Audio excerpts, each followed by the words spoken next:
How many likes did I get? That is not a teenager talking. That is the actual title of a real study printed in a real journal. And what it found is the part people flinch at. Your self-worth rides that number. Up when it climbs, down when it stalls. Not a mood. A measured effect on real people against a real count. Now hold that next to the one person in your life who never posts the photo. You know who I mean. The friend whose face you almost never see in a feed. The one at the party who lands in exactly 0 of the pictures. And you have probably filed them under something quiet and a little suspicious. Shy. Private. Cold, maybe. What are they hiding? Here is what they are actually doing. They unplug the scoreboard. And there is a name for every part of it. Start with the number, because the number alone kills the whole "something is wrong with you" story. When researchers went into online communities and actually counted, and not who signed up, who posted, they found the people who read and never post were not some weird little fringe. In a lot of communities, they were almost everyone. The counts ran all the way up toward the high 90s, 90-something%. Reading, learning, present, silent? Sit with that. The default human setting on a public platform is watch, do not broadcast. The person posting 6 times a day is the statistical outlier, not you. And when someone asked the quiet ones why, the answers were boring in the best possible way. I got what I needed without posting. I was still figuring out the room. I did not want to add noise. Nobody said I am broken. They just did not have anything they needed to say to a crowd, so they did not say it. So if it is not damage, what is it? The people who study this split the act of posting into 2 separate things, and once you see the seam, you cannot unsee it. One is the wanting, how much you need a stranger to walk away carrying a certain picture of you. The other is the doing. The posting, the caption, the angle, choosing the one shot where your jaw looks right. Everybody has both dials. The poster has the wanting turned up. When you do not post, it is not that you have no self to show. It is that the first dial, the "do I need them to see me" dial, is turned low. You would still show up. You would still be yourself in the room. You just do not feel the pull to build the version of you that lives in other people's heads. There is an old idea for this. Every person has a front stage, the face you run for the audience, and a backstage, where you are just the guy eating cereal over the sink. Most of us keep dragging more of the backstage out onto the front. Some people never agreed to, and this is not a vibe. It is a trait, and it has been measured since 1974. They called it self-monitoring, and it sorts people into 2 honest camps. High self-monitors read the room and adjust.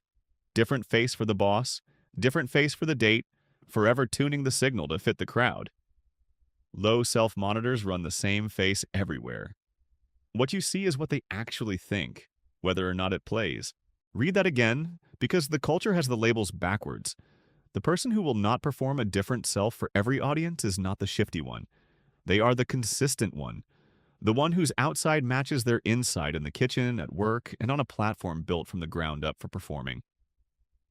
Opting out of the highlight reel is not hiding a self.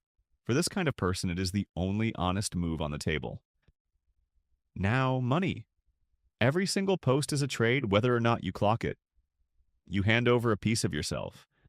Your face, your street, your kid, your ordinary Tuesday. And in return, you get a small hit of connection.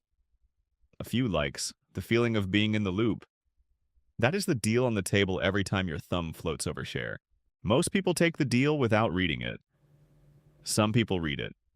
They weigh what they are giving against what comes back, and for them the numbers just do not clear. That is not paranoia. There is a formal model of exactly this calculation, and running it and walking away is a normal, documented human thing to do. Here is the twist that should stick with you. Ask people if they care about their privacy, and almost everyone says yes, loudly. Then they post anyway. The non-poster is the rare person whose behavior actually matches the thing they said they believed. Not colder than everyone else. Just more honest about it. And this is exactly where I have to stop and not sell you something. Because the clean version of this video writes itself. Do not post. Protect your peace. Stay off the highlight reel and keep your mental health. It would feel great to say. It would also be wrong. Somebody ran that story down. A 3-week study, hundreds of people, checking in on their mood over and over while they use social media the ordinary way. Scrolling, watching everyone else's best day. And the tidy answer, the one where quietly consuming everyone's highlight reel, poisons your mood, held up for about one person in 5. For the other 4, it did not. So no, I cannot tell you that not posting makes you happier. And there is a sharper problem buried in it. The person who does not post usually still scrolls. If just watching the reel were the poison, they would be drinking it by the gallon. The protection was never in staying silent, which means the real thing we have been circling has nothing to do with whether you post. It is about where you keep the thing that posting puts at risk. Here is where it lands. Your self-esteem is not one flat thing you have a lot or a little of. It is propped up on specific bets. You pick the arenas your worth rides on. Being smart, being good-looking, being liked. And inside those arenas, your sense of self climbs and drops with every result. Stake your worth on other people's approval, and you have built it on the one foundation you do not own. It moves when they move. It is the most exhausting bet a person can make, and most of us made it without ever noticing we placed it. Now go back to that study. How many likes did I get? Self-esteem tracked the like count, but the effect was weaker in the people with a strong sense of purpose. Their worth was anchored to something the app could not reach, so the number could rise and fall and they barely felt it. That is the whole thing. The person who does not post is not above wanting to be liked. They just never wired their worth to the scoreboard in the first place. There is nothing to check because nothing that matters is being scored. The identity and the mechanism turn out to be the same object. The person who does not post their photos is, underneath, a person whose worth is not for sale by the like. One more, because it explains the fear that started all of this. The reason posting feels exposing, the reason the photo feels like a verdict, is that you are convinced everyone is looking. Studying it, remembering it, forming an opinion. They are not. There is a well-worn finding for this.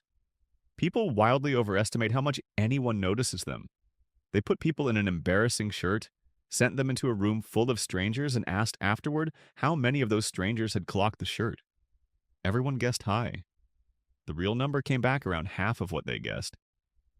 Nobody is watching you as hard as the fear insists. And of course you feel watched. For almost all of the time there have been humans. Your entire world was maybe 150 people who would remember everything you did until the day you died. Being seen mattered because being seen was survival. That wiring is still sitting in you. It just got aimed at a feed of strangers who forget your face by the next thumb swipe. The person who does not post has not beaten that fear. They have quietly stopped paying a tax the rest of us hand over all day.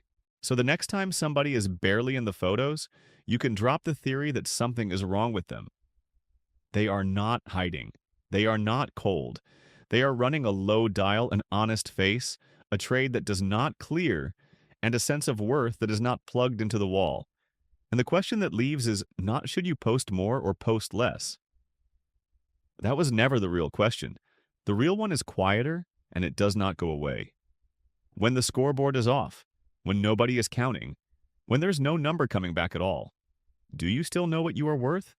Most people have no idea, because they have never once turned the scoreboard off long enough to find out.